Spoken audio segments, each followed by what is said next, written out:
បាទសូមគោរពជំរាបសួរបងប្អូនទាំងអស់គ្នាបាទជួបជាមួយខ្ញុំបាទបាទសាយថ្មីម្ដងទៀតបងប្អូនបាទសម្រាប់ថ្ងៃនេះបងប្អូនបាទទៅតែកាត់បានរថយន្តបាទមក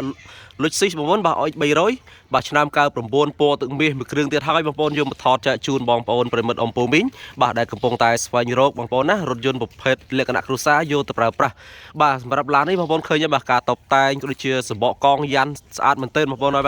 បាទម្ចាស់គេប្រើថែបងប្អូនបាទលេងតបតែងរុលជាស្រេចមានឈ្នន់ជន់ជើងមានក្រុមមេអេណុកបាទតូទឹកមួយជុំស្រស់ស្អាតហើយបាទអញ្ចឹងសម្រាប់បងប្អូនប្រិមិត្តអំពូមីងបាទដែលកំពុងតែស្វែងរកអាចមកមើលបានឡាននេះធានាជូនឡានមិនខុសចិត្តខុសបំណងទេបាទជាប្រភេទឡានពណ៌ទឹកមាសបងប្អូនណាបាទទឹកថ្នាំនៅសៀនចុងមួយជុំបងប្អូនបាទអញ្ចឹងក៏មកចំណាយពេលយូរបងប្អូនតាមដានជាមួយខ្ញុំបាទ 4-5 នាទីបាទខ្ញុំបាទថតលម្អិតជូនអំពីភិនភាគបាទតួរថយន្តជូនបងប្អូនមើលជាក់ស្ដែងច្បាស់បាទណាបងប្អូនណាបាទសម្រាប់លុចស៊ីអុយ300បាទគឺជាប្រភេទរថយន្តលក្ខណៈគ្រួសារបងប្អូនបាទដំណើរការដោយសាំងឡាននេះអត់មានប្រវត្តិកាយហ្គាសពីមុនមកទេបាទនៅសំណុំស៊ីនបាទទឹកថ្នាំសាច់ដែកគឺអត់មានប្រវត្តិបុកប៉ះកាត់តស្ងោដូរពណ៌ទេបងប្អូនបាទជាប្រភេទឡានឯកសារគ្រប់ណាបាទអញ្ចឹងសម្រាប់បងប្អូនអំពូមីងបាទដែលរោប្រភេទឡានលុចស៊ី OX 300បាទយកទៅប្រើប្រាស់អាចមើលបានបាទអញ្ចឹងបងប្អូនបាទទីតាំងរាជធានីភ្នំពេញបាទអញ្ចឹងបងប្អូនចាប់អារម្មណ៍អាចខលសាកសួរទេមកកាន់លេខទូរស័ព្ទឆាតបានមកណាបាទបងប្អូនឃើញហើយទឹកថ្នាំក៏នៅស្អាតពណ៌ទឹកមាសនៅអត់មានស្លេកស្លកឆ្កូតអីទេបាទជាមួយនឹងផ្លាកលេខភ្នំពេញ 2M 8កុដ71ផ្លាកលេខ QR code ថ្មីមកណាបាទបងប្អូនឃើញបាទផ្នែកខាងក្រោយនៅថ្មីបាទ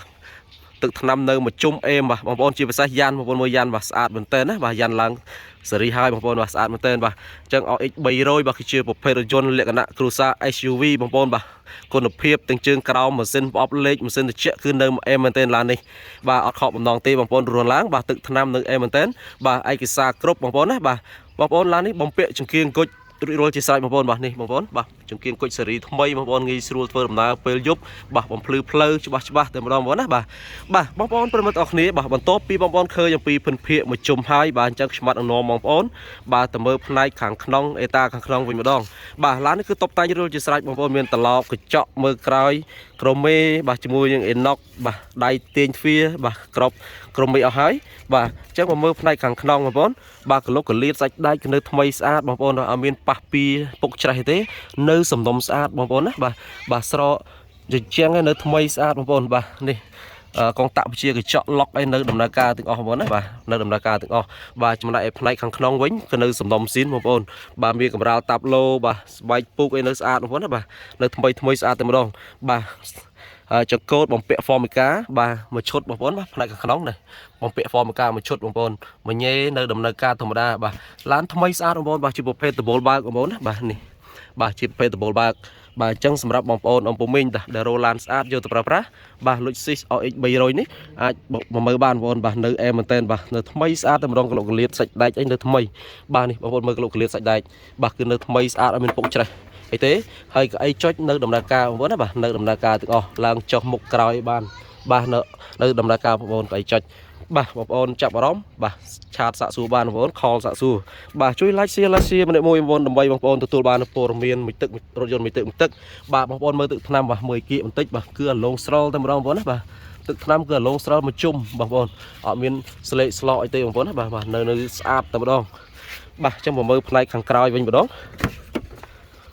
បាទសម្រាប់ផ្នែកខាងក្រោយបងប្អូនទលាយលុចស៊ីខ្ពស់ហើយទលាយបងប្អូនបាទស្រោមពុកអីនៅថ្មីស្អាតបងប្អូនអត់ស្លេកស្លោកបែកបាក់គ្រឿងជួយទេបាទគឺនៅសំណុំស្អាតបាទឡាននេះអេតាខាងក្នុងគឺថ្មីមែនទេបងប្អូនបាទអេតាខាងក្នុងគឺនៅថ្មីមែនទេណាបាទអញ្ចឹងបងប្អូនយកទៅប្រើប្រាស់លក្ខណៈគ្រួសារបាទមិនខកបំណងទេបាទលុចស៊ីហើយ300បងប្អូនមានម៉ាស៊ីនត្រជាក់ខាងក្រោយបងប្អូនបាទអញ្ចឹងអ្នកខាងក្រោយអង្គុយក៏ត្រជាក់ដែរត្រជាក់ខ្លាំងតែម្ដងបាទព្រមមានម៉ាស៊ីនត្រជាក់ខាងក្រោយបាទងាយស្រួលប្រើប្រាស់បាទស៊ីសាំងល្មមដែរបងប្អូនណាស៊ីសាំងតិចបាទពណ៌ទឹកមាសពណ៌ដែលពេញនិយមបងប្អូនរស់ឡើងណាបាទបងប្អូនទាំងគ្នាបងប្អូនមកមើលផ្នែកខាងក្រោយវិញម្ដងបាទសម្រាប់លុចស៊ី OX 300បងប្អូននេះទ្វារយើងអាចបើកបាន5បាទខាងក្រោយក៏បើកបានដែរអញ្ចឹងយើងអាចដាក់អីវ៉ាន់ដែរបានច្រើនបងប្អូនទលាយខ្លាំងយើងដាក់សមាជិកគ្រួសារក៏បានច្រើនហើយយើងអាចដាក់អីវ៉ាន់បានច្រើនបងប្អូនជិះដំណើរកំសាន្តនេះបាទងាយស្រួលដាក់អីវ៉ាន់បងប្អូនមើលគ្រឿងជួរបាទនៅថ្មីស្អាតតែម្ដងបាទអត់មានបែកបាក់ស្លេកស្លោកអីទេបាទនៅសំណុំស្អាតបាទសាច់ដែកគ្រឿងជួរនៅថ្មីស្អាតបងប្អូនបាទមើលកលុកកលៀតបាទអញ្ចឹងខ្ញុំបាទថតលម្អិតជូនបងប្អូនបាទមើលជាក់ស្ដែងច្បាស់អត់លាក់លៀមនៅកន្លែងណាទេបងប្អូនហើយបាទបើសិនជាបងប្អូនចាប់អារម្មណ៍អាចណាត់ ពេលវេលាមកមើលទីតាំងផ្ទាល់ក៏បានដែរមើលឡានផ្ទាល់បងបាទបាទបងប្អូនតោះគ្នាអញ្ចឹងបងប្អូនឃើញអំពីពិនភាទឹកថ្នាំក៏ដូចជាផ្នែកខាងក្នុងរួចរាល់ហើយបាទអញ្ចឹងច្បាប់នាំបងប្អូនបាទមកមើលផ្នែកឯកសារក៏ដូចជាប្លុកម៉ាស៊ីនវិញម្ដងបាទសម្រាប់ឯកសារវិញគឺឯកសារគ្រប់បងប្អូនណាបាទនេះប៉ុនផ្លូវបាទជាគោលមញ្ញាតបាទឯកសារគ្រប់បងប្អូនយកទៅប្រើប្រាស់តែម្ដងអត់ចាំបាច់រៀបចំអីទៀតទេបាទអញ្ចឹងមកមើលខាងផ្នែកខាងប្លុកម៉ាស៊ីនវិញម្ដងបងប្អូនបាទបងប្អូនអ៊ំប្រមីងតគ្នាបាទមកមើលខាងប្លុកម៉ាស៊ីន Lexus OX 300ឆ្នាំ99មកណាបាទបងប្អូនមើលសាច់ធ្នឹមខាងមុខបាទគឺនៅសំណុំស៊ីនបងប្អូនណាបាទនេះលេខកូដធ្នឹមបាទនៅទាំងអស់មកដែរអត់មានប៉ះពៀជួកស៊ូនៅទាំងអស់បងប្អូនបាទសាច់ដៃកលបូមនៅស្អាតបងប្អូនណាបាទអត់មានបុកប៉ះអីទេបាទឡាននៅមូលបាទសម្រាប់ម៉ាស៊ីនវិញគឺអត់មានប្រវត្តិដោះដូររុះរើអីទេបាទនៅសំណុំស្អាតម៉ាស៊ីនអត់លេចប្រេងអត់ហើយផ្សែងបាទអត់ធ្លាប់កែហ្គេសពីមុនមកទេឡានប្រភេទនៅសំណុំស៊ីនបាទក្លុកកលៀតសាច់ដែកគឺស្អាតអស់ហើយបងប្អូនបាទម៉ាស៊ីនចេះស្ងាត់រត់ស្រួលស្ទុះបាទម៉ាស៊ីនត្រជាក់ខ្លាំងបាទអញ្ចឹងសម្រាប់បងប្អូនបាទដែលស្រឡាញ់ពេញចិត្តរុះរើឡើងបងប្អូន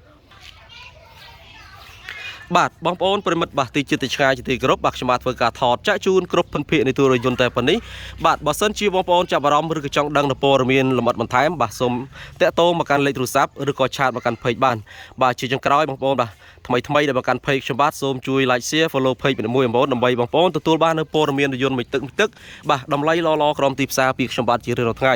បាទខ្ញុំបាទក៏សូមអរគុណបងប្អូនបាទដែលតែងតែចំណាយពេលវេលាបាទតាមដានរកការ live របស់ខ្ញុំបាទចាប់អារម្មណ៍តាក់ទងណាត់ពេលវេលាមកមើលដល់ទីតាំងបាទរាជធានីភ្នំពេញក្បែរពលានយន្តហោះពោធិ៍យន្តតងបងណាបាទបងប្អូនបាទសូមអរគុណបងប្អូនចាប់អារម្មណ៍ឡាននេះបាទសូមតាក់ទងណាបាទសូមអរគុណបាទសូមជម្រាបលាបងប្អូនបាទ